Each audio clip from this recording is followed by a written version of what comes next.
So guys, for the first step, you're going to head over to search and type in registry editor. Click on it and then click on yes. And then once you're on this, you can follow everything that I'm going to do up here. So first you want to expand history current user. Then you want to expand control panel. Then you want to expand desktop. Now you want to click on window metrics. Click on this.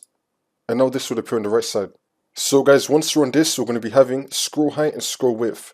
Now the numbers are going to go between -120 to -1500. The closer you get to -1500, the bigger the scroll bar is going to be. So for example, let's say that I want to change my scroll width, which is the one that most people probably want to change. I'm going to click on this. Now I'm going to type in this box right here, for example, -500.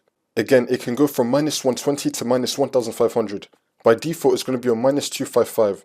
So for me, I'm going to make it -500, which will increase the size of the scroll bar. You can play around with it and see what you want.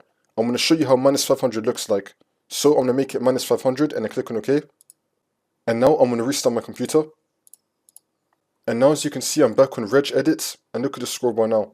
The size has increased by a lot. So again, just play around with it, with the numbers. This is -500, you can change it. And then yeah, that's it.